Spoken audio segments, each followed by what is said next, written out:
الأسئلة سؤالين الثقافة الحسانية والسؤال الثقافة الإسلامية. حاجيتك ما جيتك بلا كبدة وبلا رية وتصيح تصيح الحولية.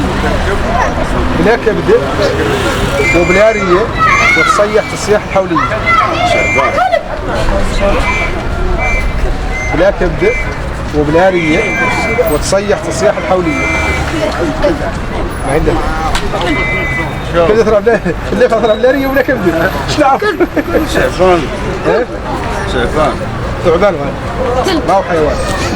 يلا نزيد نعاونك ما هو حيوان. بلا كبده وبلا ريه وتصيح تصيح الحوليه. رصاصة. قريبه من الرصاصه كذا. والو ما هي مشكله تخطى السؤال الاول. السؤال الثاني احنا في شهر رمضان يقول لك احسان فيه واجب المساكين ومراعاة هذا الشيء. من هو الصحابي الملقب بأبي المساكين؟ هذا واحد من الصحابة ملقب بأبي المساكين. من هو هذا الصحابي؟ لا خلص حد قريب من الرسول صلى الله عليه وسلم. عنده مقاربة ما هو عمر بن الخطاب. هو بكر الصديق. هو زيت تاخذ عليهم كامل اللي قريب يعني يقول لك يلا عامل المؤمنين عمر بن الخطاب. هذا كان مقرر هذا كان قرابته قريبه من الرسول صلى الله عليه وسلم من السبت. والله زاد ملقب بأبو المساكين. علي بن طالب. كان قريب منه حتى. يعني علي وكان حمزة. ما هو واحد تخطوا السؤال الثاني للأسف. نقص السؤال الثالث. في أي سورة توجد الآية التي اجتمعت فيها كل حروف اللغة العربية؟ هذه السورة فيها آية اجتمعت فيها كل حروف اللغة العربية. شنو هي السورة؟ آية الكرسي. لا سورة فيها آية اجتمعت فيها جميع حروف اللغة العربية.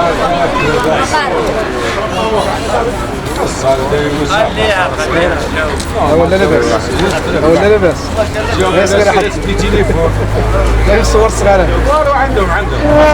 ما عندناش وللأسف معليش. الحمد لله شاركت معنا. هذه الأسئلة ما هي سهلة قطعا عنها والله ما هي سهلة. كنا نتمنى انك تجاوب معنا وتدي إجازة ولكن للأسف معليش. رايك شاركت معنا. أعطينا كلمة أخيرة من الشيخ فضيل والمكتبة الرئيسية اللي تنظم هذا الموضوع. وفيك بارك الله. مرحبا وسهلا إن شاء الله. مرحبا وسهلا.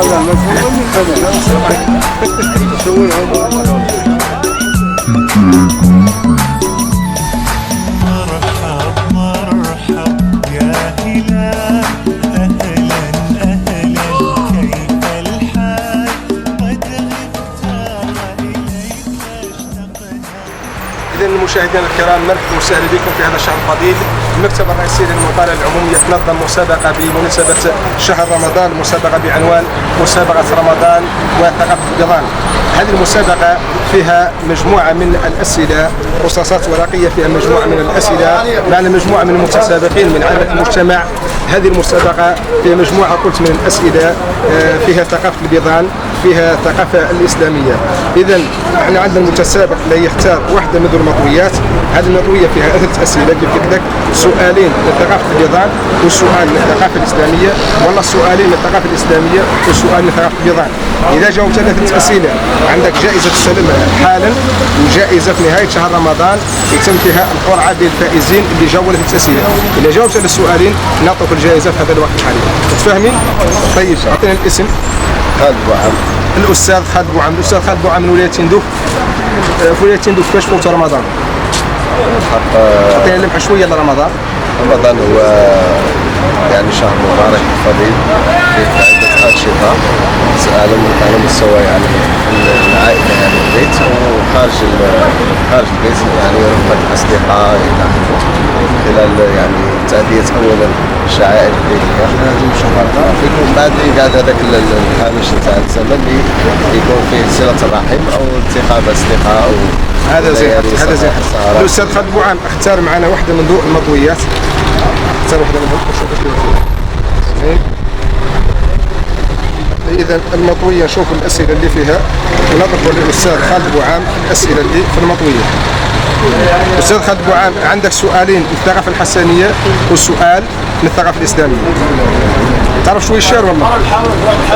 لاباس؟ زين، نعطيك بيت شعري وأنت تكمل منه شي ناقصه. راهو اللي يعود معنا إن شاء الله.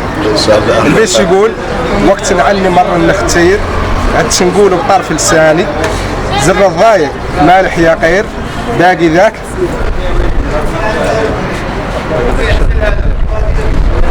وقت نعني مرة نختير، عد نقول بطرف لساني، زر الضايع مالح يا غير، باقي ذاك. الزر الثاني. باقي ذاك الزر الثاني. إجابة صحيحة، جيد جدا. السؤال الثاني حاجية، حاجيتك ما جيتك. 100 ناقة مصرانها واحد. 100 ناقة مصرانها واحد. ناقة وناقة وناقة وناقة خلاصة ومصرانهم واحد كاملة. 100 ناقة مصرانها واحد. التسبيح. التسبيح، إجابة صحيحة. نجو للسؤال الثالث هو الثقافة الإسلامية. السؤال يقول: جملة مفيدة مشهورة تحتوي على 24 حرف لا توجد فيها ولا نقطة، شنو هي؟ حلقة جملة مفيدة ومشهورة عندنا كامل نقولوها، فيها 24 حرف لا فيها ولا حرف فيه نقطة. لا اله الا الله. لا إله إلا الله محمد رسول الله. الإجابة صحيحة. موفق الأستاذ خالد بوعاد، جاوب 3 أسئلة، سنعطي لك جائزة في الوقت الحالي، ولا يشهدوا الجماعة اللي تدار لهم القرعة وفي آخر رمضان يفوزوا معنا بطابليت إن شاء الله. خالد بوعاد، أعطينا كلمة للجمهور بمناسبة شهر رمضان وبالنسبة مولي كذلك القراءة وثقافة المطبوعية في المكتبة الرئيسية للمطالعة العمومية. بسم الله الرحمن الرحيم. اولا اشكر المكتبة الرئيسية على نشاطها، ليس في وقت يعني شهر رمضان فقط وانما على طيله السنه. الحقيقه شاهدنا قفزه خلال الانشطه اللي قدمتها على مستوى جميع المستويات، سواء كان صغار او كبار او نخبه او مثقفين، كلها انشطه حركه المجتمع. بارك الله فيكم. وبمناسبة شهر الفضيل أتمنى يعني دوام الصحة والهنا لكل الشعب الجزائري ولسكان سيدو بالخصوص، وإن شاء الله يعودوا علينا وعليكم أعوام مديدة إن شاء الله. اللهم صيام مقبول وذنب مغفور وبصحتك الجائزة وبصحتك الجائزة. مرحبا وسهلا. مرحبا وسهلا. شكرا. تحياتي.